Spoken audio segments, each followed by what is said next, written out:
ارشاد باری تعالیٰ والسارق والسارقة فقطعوا أيديهما جزاء بما كسبا نكالا من الله والله عزيز حكيم۔ اللہ کے عالم نے ارشاد فرمایا چور مرد ہو یا عورت ان دونوں کے ہاتھ کاٹے جائیں گے، بدلہ ہے جو انہوں نے کیا، اللہ کی طرف سے سزا ہے اور اللہ غالب حکمتوں والا ہے۔ اس آیہ مبارکہ میں چور کے ہاتھ کاٹنے کا حکم نازل ہوا۔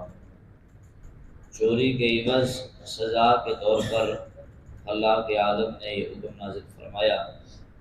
مرد ہو یا عورت جب وہ چوری کر لے اس کا ہاتھ کاٹ دیا جائے۔ پیارے آقا صلی اللہ علیہ وسلم نے ارشاد فرمایا چور جب چوری کرتا ہے تو اس وقت تک وہ مومن نہیں رہتا، جیسے وہ چوری کا ارادہ کرتا ہے تو ایمان اس سے غائب ہو جاتا ہے، ایمان کی دولت سے وہ محروم ہو جاتا ہے، ایمان اس سے غائب ہو جاتا ہے، ایمان کی صفت سے وہ بالکل محروم کر دیا جاتا ہے چور جب چوری کرتا ہے۔ اس کے حوالے سے قرآن اور حدیث میں متعدد آیات و مصطفیٰ صلی اللہ علیہ وسلم کے فرامین موجود ہیں کہ چور کی سزا جو ہے اسلام میں وہ ہاتھ کا کاٹ دینا ہے۔ اگر یہ اسلامی قوانین نافذ ہو جائیں تو آج بہت سارے لوگ محفوظ رہ سکتے ہیں، لیکن جب یہ نظام قائم نہیں ہوگا تب تک نظام خراب ہی خراب ہوتا چلا جائے گا۔ اسلام نے جو ہمیں نظام دیا ہے اس سے بڑھ کر کوئی نظام نہیں ہو سکتا۔ میرے آقا صلی اللہ علیہ وسلم کی بارگاہ میرے آقا ان نظاموں پر، ان اصولوں پر کس قدر سختی سے کاربند تھے، اور کہ آپ بار بار سنتے رہے کہ فاطمہ نامی عورت جب اس نے چوری کی تو ہاتھ کاٹنے کے لیے پیارے آقا صلی اللہ علیہ وسلم نے حکم نازل فرمایا تو سفارشی بن کر لوگ آئے، یا رسول اللہ یہ شرفاء میں سے ہے، یہ عزت دار لوگوں میں سے ہے، یہ دولت مند لوگوں میں سے ہے، آپ گنجائش فرمائیں اور اس کے ہاتھ نہ کاٹیں۔ تو سرکار دو عالم صلی اللہ علیہ وسلم جلال میں آئے اور غصے کی حالت میں سرکار نے فرمایا خدا کی قسم جس کے قبضہ قدرت میں میری جان ہے، اگر اس کی جگہ پر فاطمہ بنت محمد بھی ہوتی تو آج میں اس کے بھی ہاتھ کاٹ دیتا۔ حالانکہ ایسا نہیں ہے، لیکن پیارے آقا نے اپنی بیٹی کی طرف اشارہ کر کے فرمایا کہ تم شرفاء کی سفارشیں لے کر آتے ہو اور غرباء کو تم سزائیں دلواتے ہو، اور عزت جن کو تم عزت دار سمجھتے ہو ان کی سفارشیں لاتے ہو۔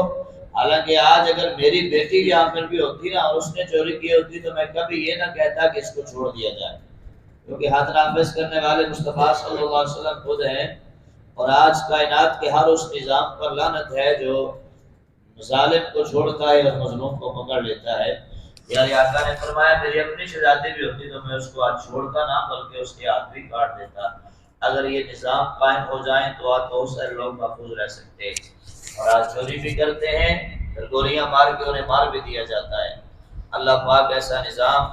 ایسا پیارا و خوبصورت نظام ہمیں نصیب فرمائے اور ملک پاکستان میں اس کا نفاذ۔ آگے فرمایا فمن تاب من بعد ظلمه واصلح فإن الله يتوب إليه۔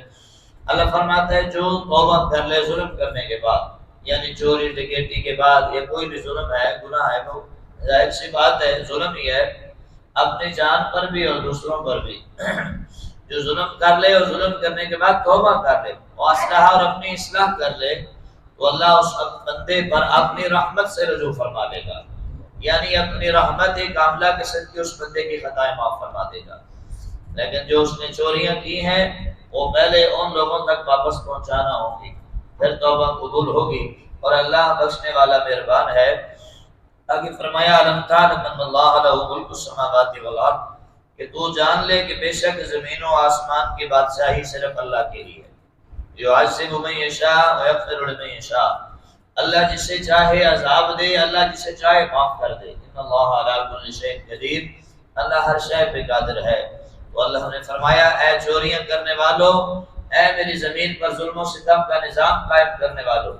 اے جبر و قہر کا نظام قائم کرنے والو، تم یہ یاد رکھ لو کہ تم سدا یہاں پہ نہیں رہ جاؤ گے، سدا بادشاہی صرف میری ہے۔ آج کیا وہ حدیث وہ لوگ ہی قرآن نہیں سنتے؟ کیا وہ لوگ یہ حدیثیں نہیں سنتے جو چوری یا کوئی بھی ظلم کرتے یا جبر و قہر کا نظام قائم کرتے ہیں؟ وہ بھی سنتے ہیں۔ تو اللہ پاک نے قرآن کی آیات ان کے لیے بھی نازل فرمائی ہیں، ہمارے لیے بھی فرمائی، اگر ہم کہیں پر کسی کی عزت کے لحاظ سے کوئی ظلم و ستم یا کچھ ایسا کرتے ہیں، عرب کی زمین پر کوئی ایسا نظام ہم قائم کرتے ہیں جس کی وجہ سے انسانیت پریشان ہو، تو اللہ فرماتا ہے یہ تمہاری بادشاہت نہیں ہے یا زمین پہ رہنا۔ جو 2 دن کی تمہیں زندگی ملی، تھوڑے دن کا اقتدار ملا، 2-4 پیسے مل گئے، دولت مل گئی، تمہیں چاہو منصب مل گیا، تو تم نے کیا سمجھا کہ زمین کے بادشاہ بن گئے ہو، جو چاہے مرضی کرو؟ فرمایا خبردار، یہ تمہاری سوچ ہے، بادشاہت ابھی بھی میری ہے، زمینوں کا مالک بھی میں ہوں، آسمانوں کا مالک بھی میں ہوں۔ جو مالک ہوتا ہے وہ پھر مالک ہی ہوتا ہے، کبھی پتہ نہیں چلے گا یہی زمین پھٹ جائے گی اور تم 1 سیکنڈ کے اندر اسی زمین میں غرق ہو جاؤ گے، ایسا بھی ہو سکتا ہے۔ میں مالک ہوں، جس سے چاہے عذاب دے دو، جس سے چاہے معاف کر دو، تم لوگ مجھ سے پوچھ نہیں سکتے مالک تو نے عذاب کیوں دیا ہے۔ دنیا دار تو تمہیں چھوڑ سکتا ہے، دنیا دار تو ظالموں تمہیں اپنی حمایت سے چھوڑ سکتا ہے، لیکن اللہ جب تک ہے مظلوم کے ساتھ انصاف ہوگا۔ جس کے ساتھ تم ظلم، اس لیے پیارے آقا صلی اللہ علیہ وسلم نے ارشاد فرمایا تھا کہ مظلوم بن جانا پر ظالم کبھی نہ بننا، کہ مظلوم کے لیے تو بقا ہے لیکن ظالم کے لیے کوئی بقا نہیں ہے۔ اس کے لیے جو عذاب تیار کر رکھا ہے نا، وہ سخت ترین عذاب ہے۔ اللہ پاک ہمیں ہر ظلم و ستم کے راستے سے محفوظ فرمائے۔ اللہ ہمیں اپنی زمین پر عاجز بن کر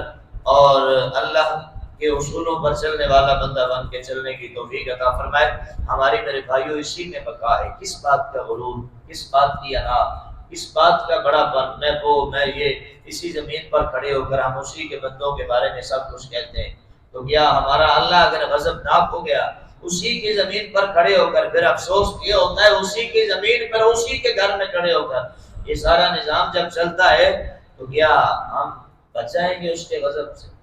یہ آیات ہمارے ضمیر کو جھنجھوڑتی ہیں کہ ہم آج اس کی زمین پر یہ نظام قائم نہ کریں، بلکہ اس کے ڈر کر اتقوا اللہ۔ بار بار اللہ فرماتا ہے، سابقہ آیت آپ کو یاد ہے، یا ایھا الذین آمنوا اتقوا اللہ وابتغوا الیہ الوسیلہ، اے ایمان والو اللہ سے ڈرتے رہو، اللہ سے ڈرتے رہو اور اس کی بارگاہ میں وسیلہ تلاش کرو، اور یہ ہر ظلم و ستم کا راستہ ختم کر کے ایمان کی راہوں پہ چلنا، یہ بھی اس کی بارگاہ میں پہنچنے کا وسیلہ ہے۔ تو اللہ کے عالم ہمیں ایمان کی راہیں عطا فرمائے، اسلام کی راہیں عطا فرمائے، انصاف کی اللہ پاک ہم سب کو راہیں عطا فرمائے، اور اپنی بارگاہ پناہ کا بے بس بے گناہ کا سب کو قرب عطا فرمائے، جس سے قرب نصیب ہو جاتا ہے، اس کی دنیا بھی سلامت ہو جاتی ہے اور آخرت بھی سلامت ہو جاتی ہے۔ اللہ ہماری دنیا اور آخرت کی منزلیں بہترین سے بہترین فرمائے اور ہمیں نیکی